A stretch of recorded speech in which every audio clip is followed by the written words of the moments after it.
Vous savez que je sais, j'ai trop d'ennemis. Je sais que je n'ai pas droit à l'erreur. La moindre erreur, je tombe. Et le but n'est pas d'investir vraiment autant d'argent pour tomber. C'est pas ça le but. Je dois tout faire légalement. Les démarches administratives doivent être nettes. J'ai parlé aujourd'hui, j'ai reçu des appels des personnes qui me disent Maman Perpé, tu es en train de te diriger là d'où il ne faut pas. Non. Mais genre, nous sommes des Africains, nous venons tous du continent. Alors quand il y a quelque chose qui ne va pas, qui n'est pas méchant, il faut venir parler, sensibiliser. Logiquement, c'est à ça que sert une influenceuse. Nous sommes là pour vouloir le bien de nous toutes, hein. Pas seulement de ma famille à moi, puisque nous avons beaucoup de personnes encore que nous avons laissées en Afrique. C'est pas parce que nous vivons en Europe qu'on va oublier ceux qui sont en Afrique.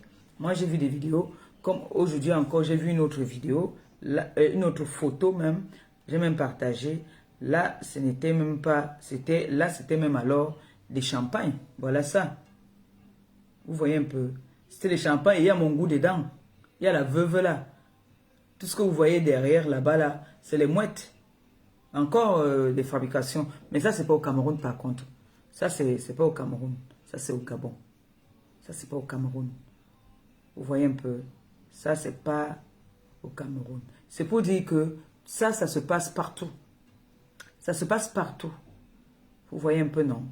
Voilà. J'ai parlé. J'ai pas parlé en voulant critiquer peut-être le gouvernement. Non. Parce que si le gouvernement n'arrêtait pas ces personnes-là, on n'allait jamais être au courant, nous. C'est parce que justement le gouvernement a mis la main sur eux qu'on a été au courant. Et si le gouvernement ne les avait pas arrêtés, nous n'allait jamais être au courant. Donc du coup, il y a des personnes qui ont eu un peu peur que oh, maman Perpé, oh non, non. Moi, je parle pas de la politique. Vous savez ça, que quand on veut parler de la politique, je cherche mon chemin. Je suis pas dans ça. Mais si je vois quelque chose qui me choque ou qui me tient à cœur, je parle. Comme il y a des personnes qui m'appellent souvent. Oh, maman, voilà, en parlant, même, il faut que j'envoie même le live à la personne. Maman Pépé, ma fille, est-ce que tu sais que quand tu prépares souvent, nous on vient s'asseoir, on apprend.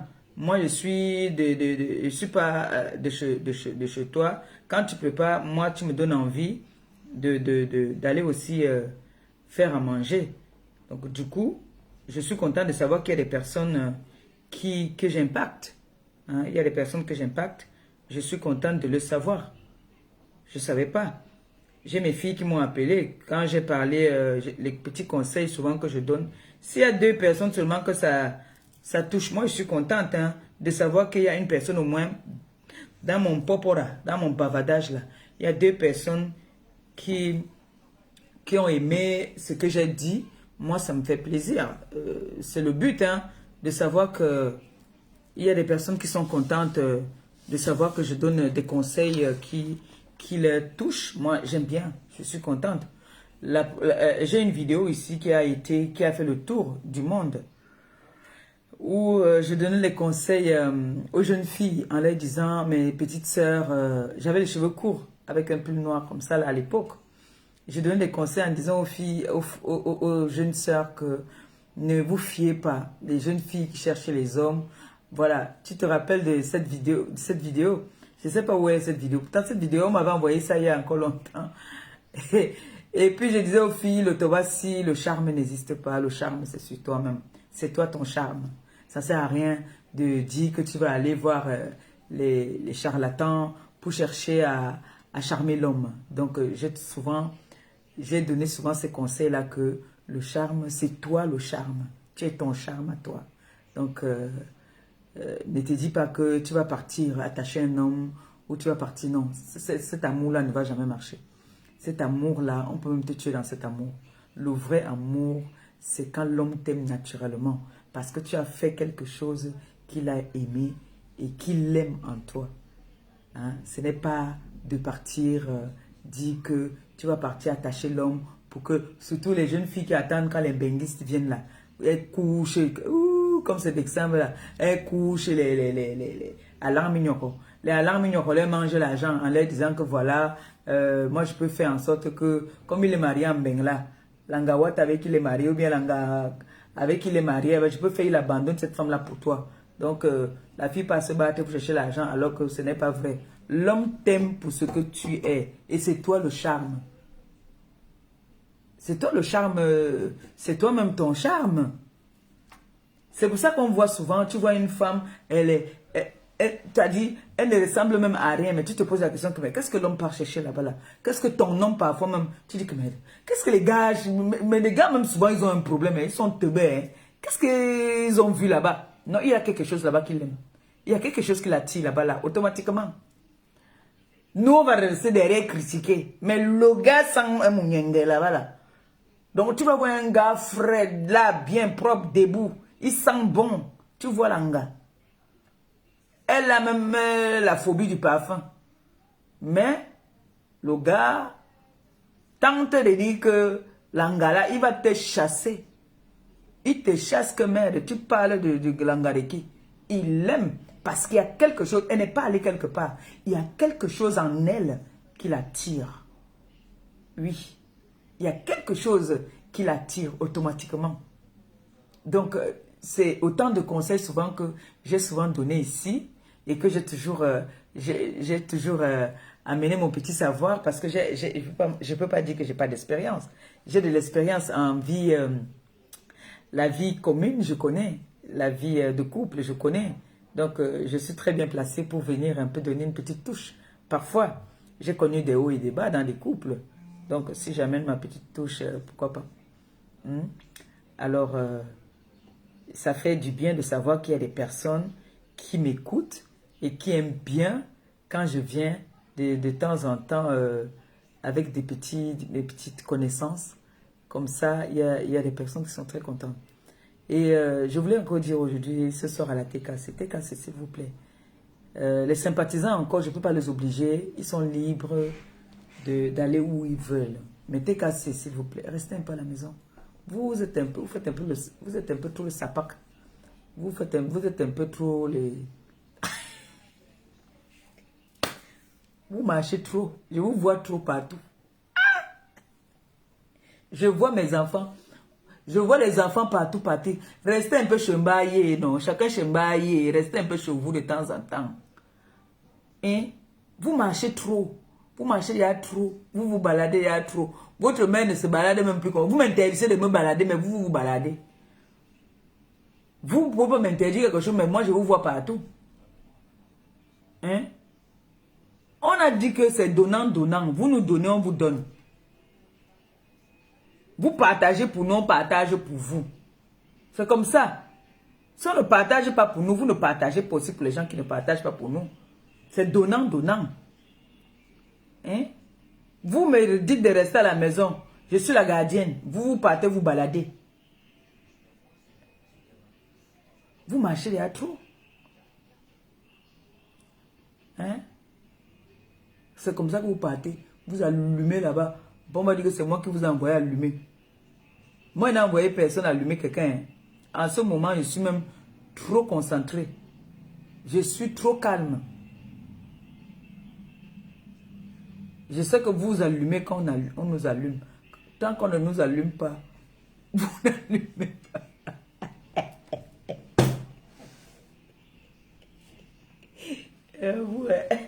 Vous me tuez. Vous me tuez au nom de Dieu. Ah! J'ai souvent les écouteurs. Je me balade. Je suis souvent... Je guette souvent par les fenêtres. Je vous vois.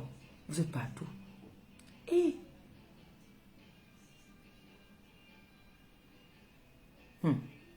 Restez un peu chez vous aussi, non? Si vous voulez, nous, on commence à faire les directs chaque jour. Si vous vous ennuyez, je suis prête à faire les directs chaque jour. Mais la nuit, alors, je ne peux pas faire les directs la nuit. Je ne peux pas. C'est vrai que la nuit, souvent, il y a les enfants qui s'ennuient, qui veulent aussi aller se balader. Donc, je ne peux pas quand même aussi vous fermer au point où je veux vous interdire quand même de partir dehors. Mais c'est donnant-donnant. Vous voyez un peu, non? Et qu'est-ce que je voulais encore dire là? J'avais encore quelque chose que je voulais vous dire, que je voulais parler. Un sujet très important aussi, que je voulais parler. Oh là là, ça va me revenir. Quand ça va me revenir, vous savez que moi je parle souvent. Je ne parle pas souvent dans l'ordre, on parle en désordre. Voilà. Vous avez décidé avec moi que nous avons décidé de réaliser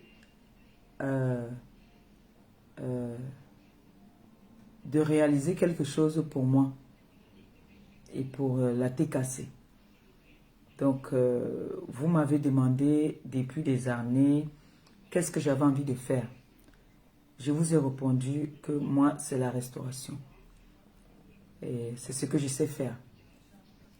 Alors, il y a des personnes qui ont eu à se moquer en disant que la restauration, on a besoin de lire et écrire.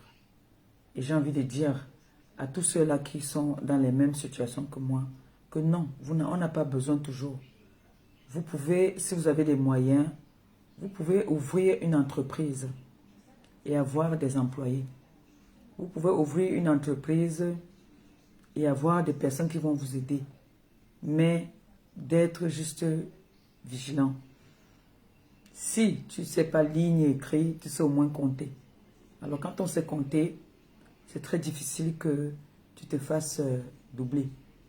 Alors, si moi aujourd'hui je prends l'initiative d'avoir un restaurant, c'est parce que il y a longtemps en arrière, j'ai eu à gérer déjà le restaurant. C'est vrai, à l'époque, ce n'était pas mon nom, mais je savais déjà gérer le restaurant puisque je restais souvent au restaurant. Mon ex voyageait, moi je restais gérer le restaurant. Et il n'y avait jamais eu de problème. Jusque-là, il n'y avait jamais eu de problème. Je gérais toujours bien. Voilà. Et même quand j'ai géré un restaurant à Paris où c'était la sous-location, les charges c'était pas moi qui avait les charges, mais je payais tout ce qu'on me demandait de payer. Voilà. Et à l'époque, je n'avais même pas les papiers. Et aujourd'hui, il y a beaucoup de personnes qui sont... tu ne peux pas ouvrir un restaurant sans d'abord faire une formation. J'ai une formation automatiquement que je vais faire, la pratique. D'accord? J'ai une formation que je ferai déjà. J'ai déjà un comptable. Je vous ai déjà dit ça. Donc, pour les personnes qui s'inquiétaient encore, il y a des personnes qui s'inquiétaient encore qu'elle va faire comment? C'est pas une petite affaire. Non, je sais ce que je fais. Je sais pourquoi j'ai choisi un domaine que je connais. D'accord? Je ne vais pas être toujours 24 sur 24 à la cuisine. Je vais employer, je vais travailler, ce sera un travail d'équipe. On va travailler en équipe. D'accord? Et maintenant, pour la gastronomie africaine, moi je suis camerounaise.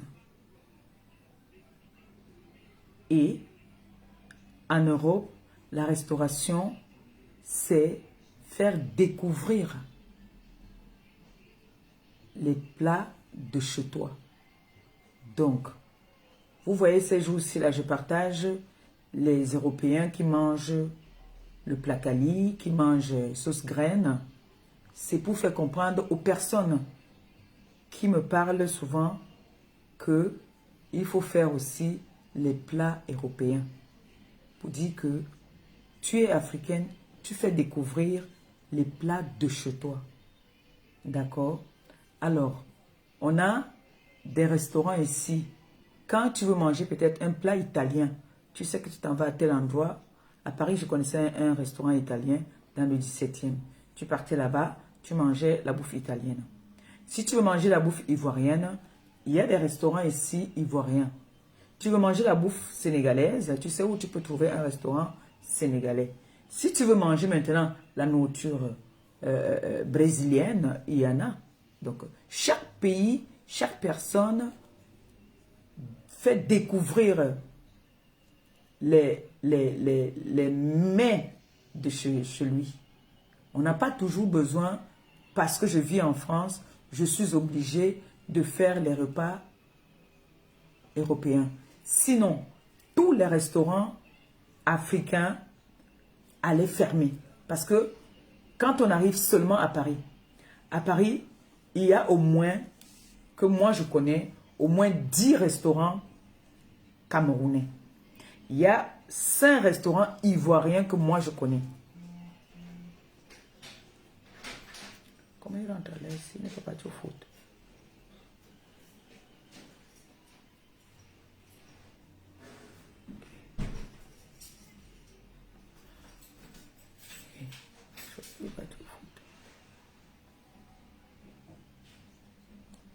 Vous voyez un peu, non?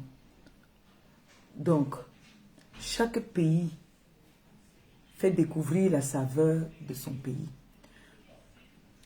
Donc, n'hésitez pas, n'ayez pas peur que Maman Perpé ne pourra pas être à la hauteur. Je vous dis que je serai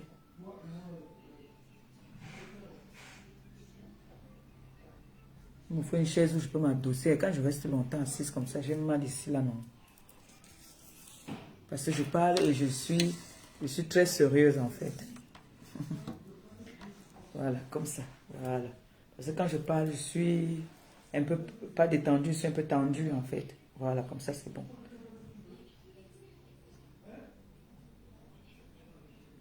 Donc, chaque pays fait découvrir la gastronomie de son pays. C'est très important. Maintenant, moi, je fais les nourritures du Cameroun, mais je peux mettre des petites touches. Les nourritures, par exemple, j'ai les plats comme à tchéké, je sais faire la tchéké. J'ai appris à faire la tchéké dans le restaurant où j'étais à Bordeaux. Je sais faire la tchéké. Maintenant, si j'ai envie d'apprendre, par exemple, un plat africain, hein, ce qui est sûr, je pourrais apprendre. Tout s'apprend. Mais mon restaurant va être camerounais, africain en tout cas. C'est un restaurant africain comme tous les autres restaurants africains. Parce que moi, les restaurants africains, quand je pars du château, on ne fait pas la bouffe européenne. Je peux faire les côtes d'agneau, ils connaissent les côtes d'agneau, ils connaissent les grillades. Je peux leur faire proposer les côtes d'agneau grillées. Je peux leur proposer le poulet grillé, comme ils appellent grillé. Hein? Je peux leur proposer les acras. C'est déjà ça. Et quand un Européen a envie de manger africain, que tu fais bien la pub, tout dans un restaurant, c'est la pub. Il faut juste faire la pub. Céline Ladoine, je vois maintenant sur Instagram, TikTok, on fait ils prennent des influenceurs pour faire la pub de leur restaurant, mais ils ne font pas du tout la nourriture européenne. Ils ne font que la nourriture africaine. Et ça passe très bien. Ça passe très très bien. J'ai vu comment est-ce qu'il y a un jeune Ivoirien et une jeune petite Camerounaise là. Quoi, non, c'est une Africaine en tout cas qui a fait la pub là-bas pour Céline Ladoyenne. Là, ces jours-ci, j'ai vu ça. Hein? Ils font la pub comme ça. Il y avait le Ndolé, ils ont présenté les mets. Ça fait que tu fais la pub, vous êtes là, vous m'aidez à faire la pub sur TikTok, ceux qui sont sur Instagram. Et aujourd'hui, on fait aussi beaucoup les plats en ligne aussi. Donc, tu peux proposer aussi en ligne les emporter. C'est très important. Donc, pour ça, la TKC, les sympathisants, on est tombé d'accord. Ils m'ont demandé, qu'est-ce que tu avais envie de faire? J'ai dit, voilà, mon projet. Ils m'ont dit, d'accord, on t'accompagne dans ton projet. Donc, j'ai dit, bon, merci. Tout le monde, comme je dis, ce n'est pas avec une seule main qu'on peut attacher un lacet, un mets ou un lacet. Donc, j'ai besoin de votre participation, votre contribution pour m'aider à réaliser ce projet-là. C'est pour ça que ce soir, je vous ai donné rendez-vous. Au-dessus de mon live, j'ai mis le PayPal, j'ai épinglé qui veut cotiser. Donc, pour toutes les personnes qui ont bien envie de me faire un petit geste, même si c'est n'importe combien, je suis ouverte à toute offre. Voilà. Et pour les démarches administratives, ne vous inquiétez pas pour ça.